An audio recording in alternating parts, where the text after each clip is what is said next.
Hello and welcome to the channel. मैं हूं रचित और आज हम बात करने वाले हैं जेरार्ड मैनली हॉपकिंस की एक और पोयम फीलिक्स रेंडल के बारे में।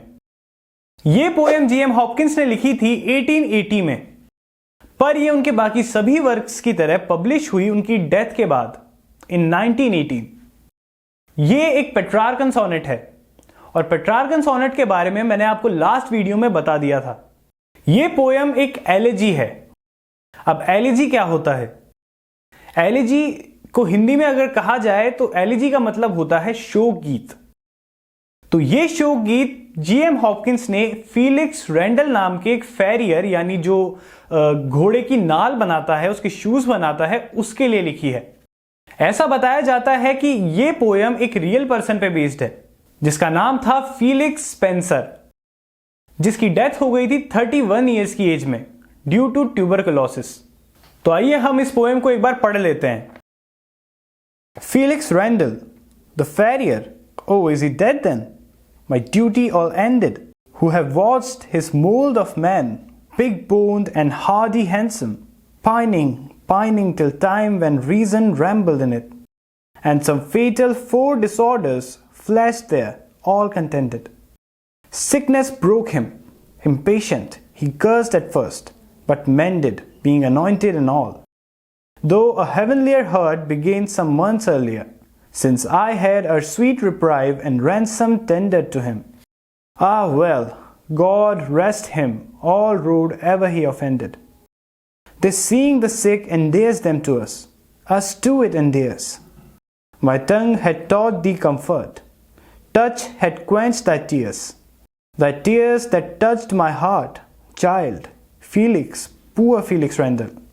How far from then forethought of all thy more boisterous years, when thou at the random grim forge, powerful amidst peers, didst fettle for the great dray horse, his bright and battering sandal.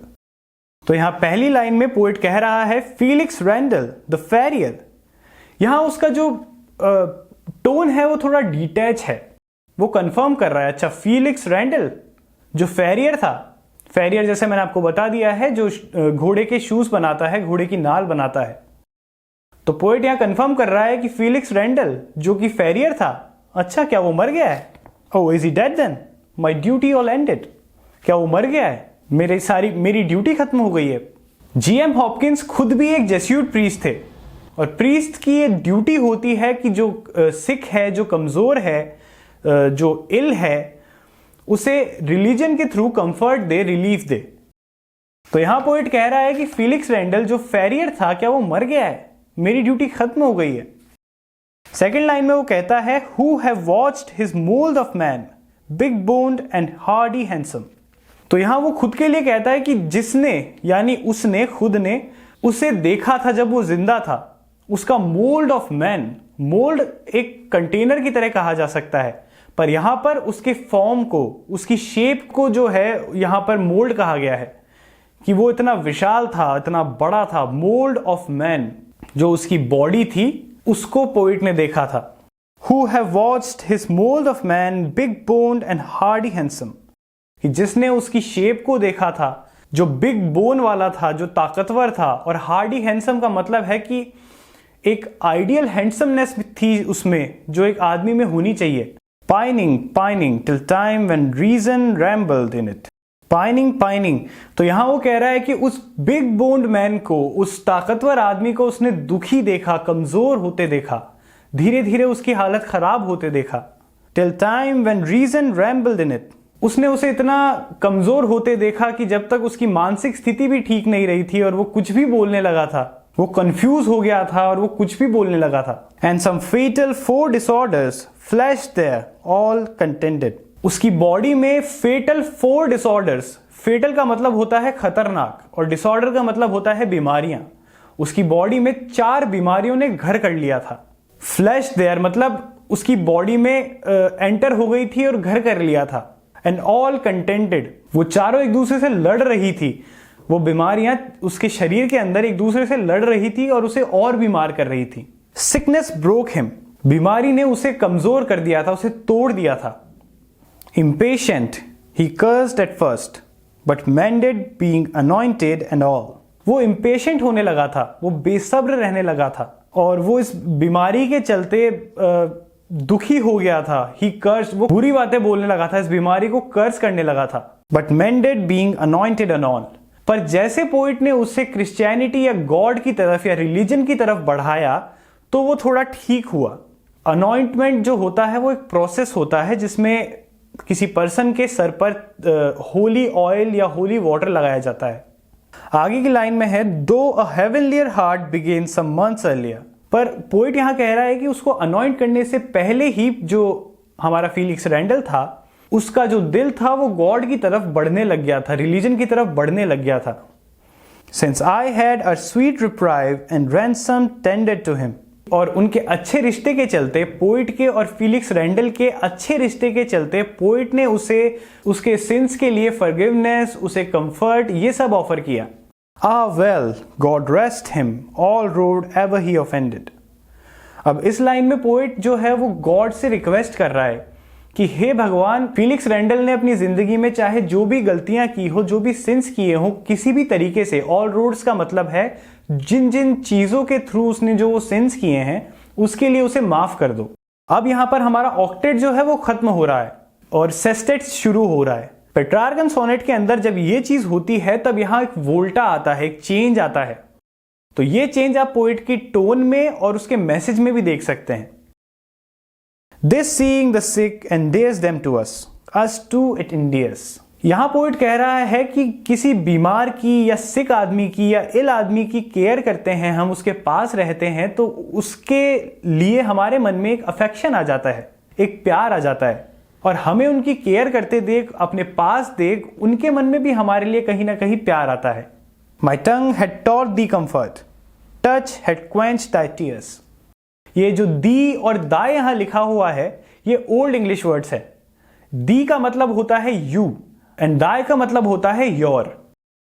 तो यहां poet कह रहा है माई टंग, यानी मेरे बोले हुए जो शब्द थे उनने तुम्हें कंफर्ट दिया, रिलीफ दिया, और मेरा जो टच था, मेरा जो स्पर्श था उसने तुम्हें आराम दिया, तुम्हारे आंसुओं को पहुंचा, तुम्हारी सफरिंग को कम किया। The tears that touched my heart child Felix poor Felix Randal. तुम्हारे जो आंसू थे उनने मेरे दिल को छू लिया। ये उनका अटैचमेंट भी दिखा रहा है। जैसे शुरू हुई थी पोएम जब वहां पर पोइट को इतना मतलब नहीं था उससे, वो शुरू में पूछ रहा था फीलिक्स रेंडल अच्छा वो फेरियर वो मर गया है, पर यहां वो कह रहा है कि तुम्हारे आंसू ने मेरे दिल को छू लिया। तो यहां पोइट दिखा रहा है कि वो कहीं ना कहीं अटैच था उससे। अब यहां जो चाइल्ड लिखा है ये पोइट का फीलिक्स रेंडल की तरफ एक फादरली अफेक्शन दिखा रहा है कि किस तरह उसने एक फादर की तरह, एक पिता की तरह फीलिक्स रेंडल की केयर की थी और वो उसके लिए बहुत दुखी है। तो वो कह रहा है पुअर फीलिक्स, बेचारा Felix. How far from then forethought of all thy more boisterous years. अब यहां पर पोइट जो है वो पुरानी बातें याद कर रहा है जब फीलिक्स रेंडल बीमारी से अफेक्ट नहीं हुआ था, जब उसे बीमारी नहीं हुई थी, वो इल नहीं हुआ था, तब वो इतना एनर्जेटिक था, तब उसने इस डेथ के बारे में सोचा भी नहीं होगा। पोइट ये कह रहा है When thou at the random grim forge, powerful amidst peers. दाऊ का मतलब होता है यू। वो फीलिक्स रेंडल के लिए कह रहा है कि जब वो एक रैंडम फोर्ज के अंदर होगा, काम कर रहा होगा और अपने साथियों से कहीं ज्यादा ताकतवर होगा, उन सब में सबसे शक्तिशाली होगा, तब उसने इस डेथ के बारे में सोचा भी नहीं होगा।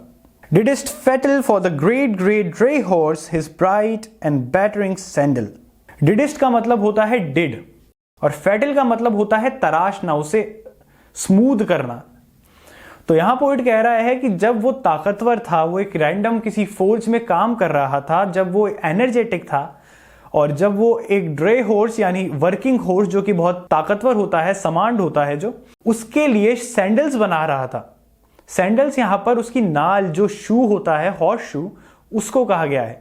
तो पोइट इस पर्टिकुलर टर्सेट के अंदर ये कह रहा है कि फीलिक्स रेंडल ने जब वो एनर्जेटिक था, जब वो जवान था, जब वो हेल्दी था, तब उसने इस डेथ के बारे में सोचा भी नहीं था। तब वो किसी फोर्ज में काम कर रहा होगा और वो अपने सारे काम करने वाले साथियों के सामने सबसे ज्यादा शक्तिशाली होगा, ताकतवर होगा, स्ट्रांग होगा, और उसने वहां पर एक ताकतवर घोड़े के लिए एक बहुत ही सुंदर तराशी हुई नाल बनाई होगी। तो ये थी हमारी पोयम फीलिक्स रेंडल। अगर मैं इसकी राइम स्कीम के बारे में बात करूं तो हमारे ऑक्टेट में फॉलो होती है ABBA ABBA, और अगर हम सेस्टेट की तरफ आते हैं तो यहां फॉलो हो रही है CCD CCD। अब मैं बात करता हूं इस पोएम के मेजर थीम्स के बारे में। तो इसका मेन थीम है लाइफ एंड डेथ। इस पोएम में पोएट ने फीलिक्स रेंडल की लाइफ और डेथ के बारे में मिला जुला एक हमें डिस्क्रिप्शन दिया है। सेकंड इसका जो थीम है वो है रिलीजियस हीलिंग एंड कंफर्ट। तो ये थी हमारी पोएम। आपको वीडियो कैसा लगा मुझे कमेंट करके जरूर बताना। चैनल को सब्सक्राइब करना मत भूलना, और मैं मिलता हूं आगे आपसे इसी तरीके की वीडियो में। तो तब तक के लिए बाय।